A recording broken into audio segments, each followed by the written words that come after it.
धन्यवाद अध्यक्ष जी। अध्यक्ष जी, आज 15वीं लोकसभा के अंतिम सत्र का अंतिम दिन है। हम यहां से बहुत खट्टी मीठी यादें लेकर जा रहे हैं। ये लोकसभा अनेक विसंगतियों से भरी रही है। जब इस लोकसभा का इतिहास लिखा जाएगा तो एक पन्ने पर यह दर्ज होगा कि सबसे ज्यादा सदन की कार्यवाही जिस लोकसभा में बाधित हुई वो 15वीं लोकसभा थी। लेकिन उसी के दूसरे पन्ने पर यह दर्ज होगा कि सबसे ज्यादा चिर प्रतीक्षित विधेयकों को पारित करने वाली और बहुत उल्लेखनीय विधेयक पारित करने वाली भी 15वीं लोकसभा थी। अध्यक्ष जी, 40 साल से देश लोकपाल की प्रतीक्षा कर रहा था। मुझे गर्व है कि इस लोकसभा ने देश को लोकपाल देने का काम किया। तेलंगाना के लोग बरसों से तेलंगाना निर्माण की बाट जोह रहे थे। इस लोकसभा ने तेलंगाना को जन्म दिया। भूमि अधिग्रहण विधेयक, खाद्य सुरक्षा विधेयक, मैनुअल स्कैवेंजिंग विधेयक, स्ट्रीट वेंडर्स विधेयक, ये ऐसे मील के पत्थर विधेयक हैं जो इसी लोकसभा ने पारित किए। ये सदन उलझा भी बहुत और उलझकर सुलझा भी। मैं बहुत प्यार से कह रही हूं, मेरे भाई कमलनाथ अपनी शरारत से इस सदन को उलझा देते थे और आदरणीय शिंदे जी अपनी शराफत से उसे सुलझा देते थे। और इस शरारत और शराफत के बीच बैठी हुई सोनिया जी की मध्यस्थता, आदरणीय प्रधानमंत्री जी की सौम्यता, आपकी सहनशीलता और आडवाणी जी की न्यायप्रियता के कारण ये सदन चल सका। और आज के दिन मैं अपने पूर्व नेता सदन को भी याद करना चाहूंगी, आदरणीय प्रणब मुखर्जी को। लोकतांत्रिक संस्थाओं में जिनकी आस्था ने भी इस सदन को चलाने में बहुत कारगर भूमिका निभाई।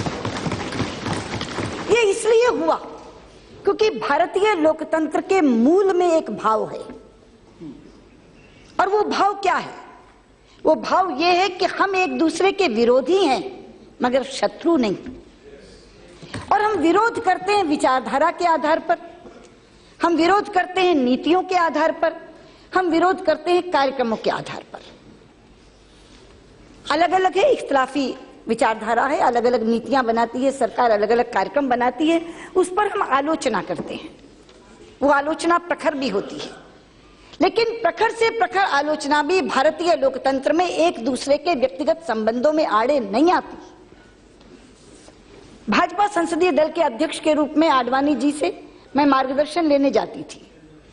वो हमेशा मुझे एक ही निर्देश देते थे, सदन की गरिमा के अनुरूप ही आचरण करना है। दलगत राजनीति से ऊपर उठकर हमेशा उन्होंने मुझे सुझाव दिया और मैं आज इस सच्चाई को स्वीकार करना चाहूंगी कि नेता प्रतिपक्ष के रूप में जो भूमिका मैं निभा सकी वो आदरणीय आडवाणी जी के आशीर्वाद के कारण निभा पाई। अध्यक्ष जी, अब हम चुनाव में जा रहे हैं। चुनाव में जाते समय चाहिए तो यह था कि मैं विजयी भव का आशीर्वाद देती सबको, लेकिन वैसा करूंगी तो असत्य होगा। इसलिए मैं विजयी भव का आशीर्वाद तो नहीं दे पा रही, लेकिन यशस्वी भव का आशीर्वाद सबको दूंगी। मैं चाहूंगी कि यशस्विता से हम सब चुनाव लड़ें। और आपकी तो मैं कायल हूं, जिस बात को वासुदेव जी ने आज सार्वजनिक रूप से कहा, मैंने निजी रूप में बहुत बार आपसे कहा है कि आपका स्वभाव और उस स्वभाव में क्रोध का ना आना इस सदन को चलाने में सबसे ज्यादा योगदान रखता है। इसलिए मैं कहना चाहूंगी कि हम सब यशस्विता से चुनाव लड़ें, जनता जिसे जिताकर भेजे, क्योंकि लोकतंत्र में जनता की अदालत सबसे बड़ी अदालत होती है। विजय और पराजय का फैसला वही करती है। जिसे भी जिताकर भेजे, हम 16वीं लोकसभा में आए और जो भूमिका हमें जनता दे उस भूमिका को हम इसी सौहार्द से निभाएं जिस सौहार्द से आज हम इस अंतिम सत्र के अंतिम दिन पर इस नोट के ऊपर जिस पर हम जा रहे हैं, इसी नोट पर हम वापस लौट करके आएं और बहुत सद्भावना और सौहार्द के साथ 16वीं लोकसभा चलाएं। यही शुभकामना देते हुए मैं अपनी बात को समाप्त